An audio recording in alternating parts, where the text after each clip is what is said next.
pada saat kita mengolah data masih relatif sedikit dan istilahnya urgent, itu masih kita, bisa menggunakan yang kertas. Tetapi pada saat kita mengolah data yang sangat banyak, sehingga tumpukan di gambarnya nanti, di lensnya nanti sangat banyak itu, tidak direkomendasikan untuk menggunakan kertas manual. Nah, sangat direkomendasikan menggunakan aplikasi ini.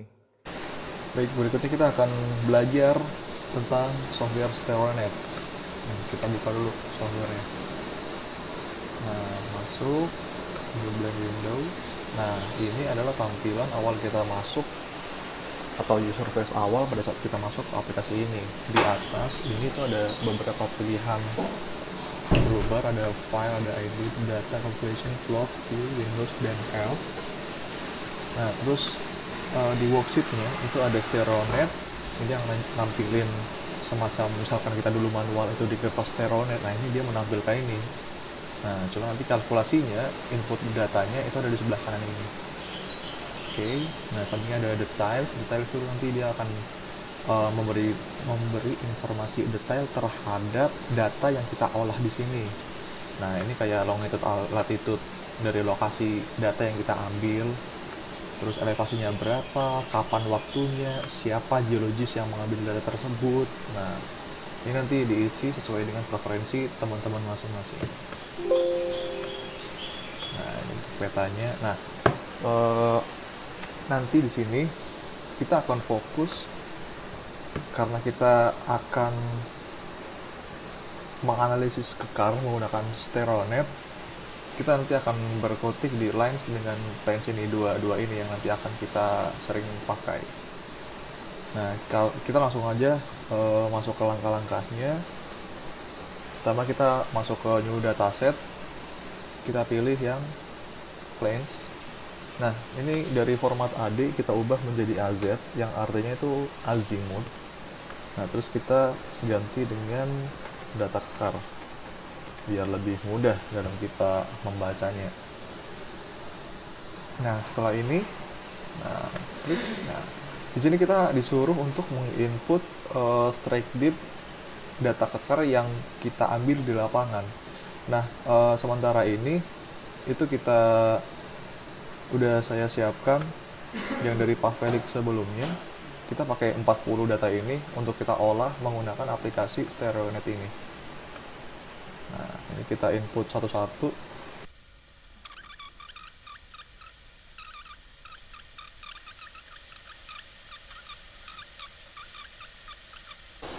Nah, setelah kita selesai menginput semua data kekar yang ada, kita masukkan ke sini tadi.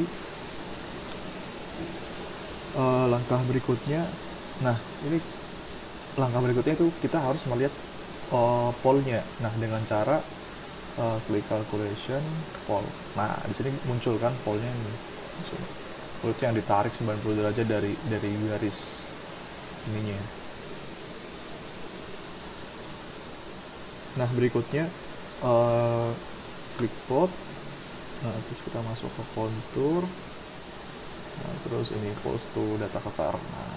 Nah, berikutnya kita akan mencari titik puncak di masing-masing daerah ini. Jadi kan ini kayak terbagi jadi dua daerah, sebelah daerah kiri sama yang kanan. Kita harus menemukan titik puncaknya dari masing-masing tersebut. Nah, untuk memudahkannya lagi, ini sebenarnya sudah kelihatan, tapi ada beberapa yang belum kelihatan benar-benar puncak. Itu dengan cara kita utak-atik istilahnya, utak-atik tampilannya. Nah, ini dengan cara tadi masuk ke view, terus inspektor, terus kita masuk ke kontur. Oke, pakai 1% area kontur. Terus, nah ini disemutit. Nah, biar lebih enak. Nah, ini intervalnya kita mainin, kita sesuaikan. Coba kita trial and error aja nih. Nah, ini kalau kita amati kan makin gede angkanya, intervalnya dia makin gede dalam satu range, akhirnya dia makin menyempit kan, makin spesifik. Nah, nanti ini kita sesuaikan kebutuhan aja. Oke, 10. Ini mulai ini 10, ini cukup lah, kelihatan lah. Oke, kita pakai 10.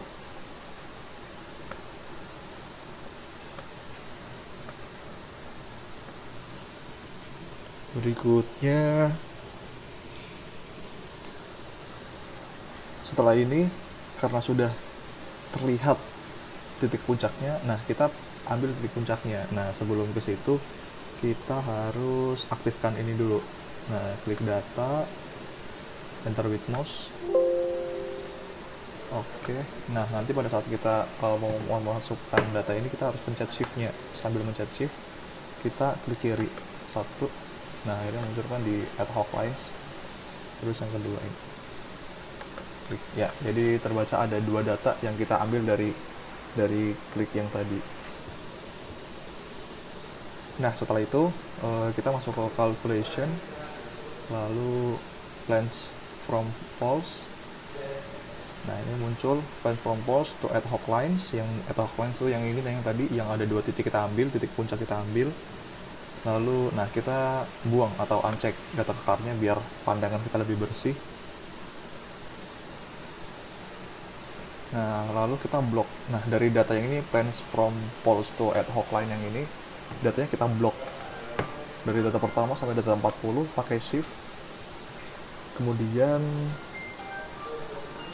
kita masuk ke calculation. Terus, nah kita mencari angel between-nya nih. Nah, angel between selected planes. Nah, oke. Nah, di sini langsung muncul berapanya.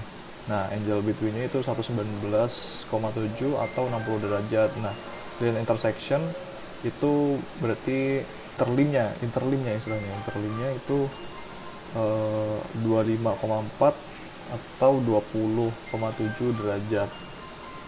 Baik, berikutnya kita akan belajar untuk menganalisa lipatan menggunakan software StereoNet ini.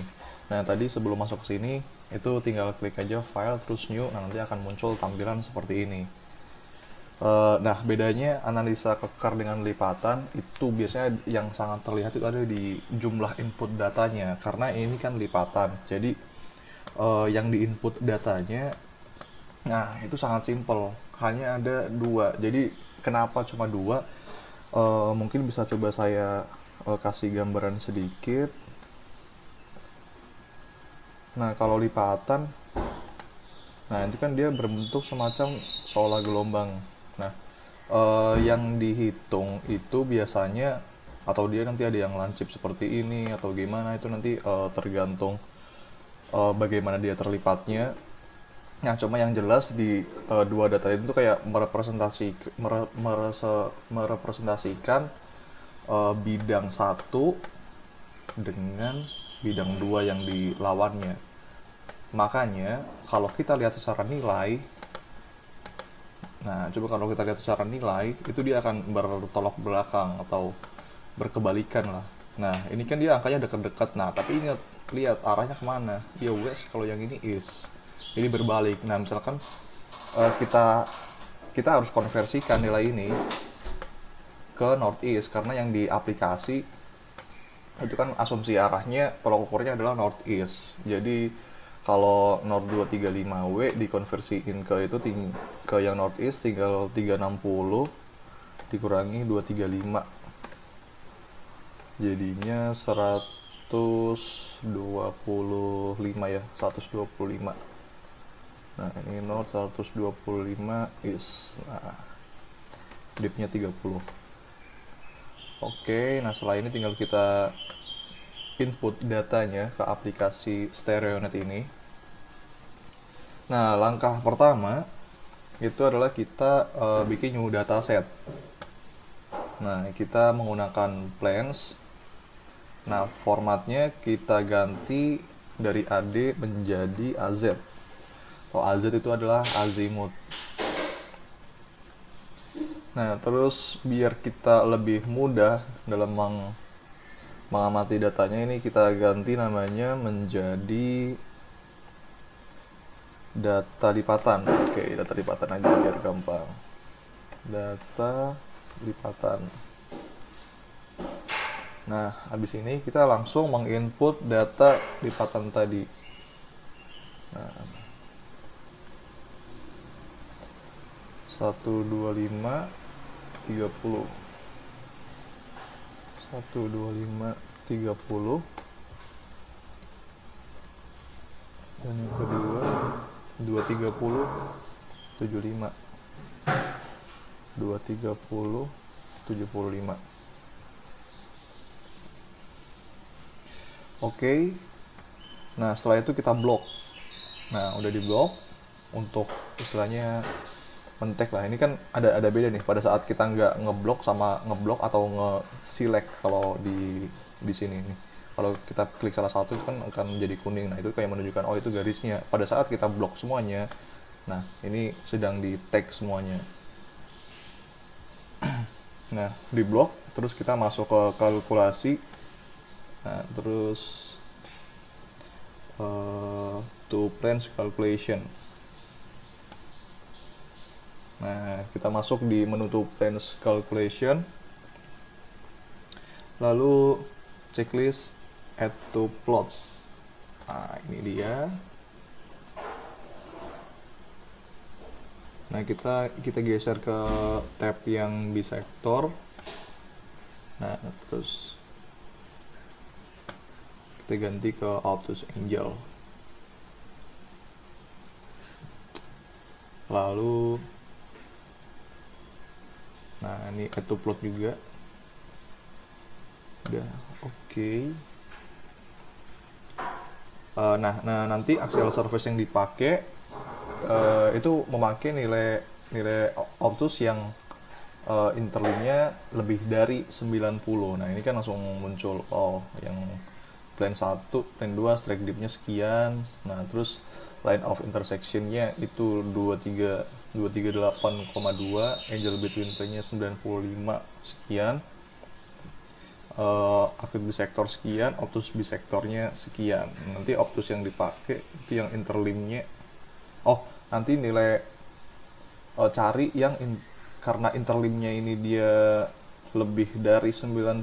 Nah, ini kan angle between planes ini kan lebih dari 90 derajat, sehingga yang dipakai itu nilai obtusnya. Tapi kalau dia kurang dari 90, yang dipakai yang acute bisector. Begitu. Jadi ini yang dipakai karena ini interlimnya. Ini interlimnya. Ini lebih dari 90 derajat. Nih. Yang dipakai untuk axial surface-nya. Oke. Ya, mungkin sekian aja pelatihannya. Terima kasih. Selamat lanjutkan aktivitas kembali.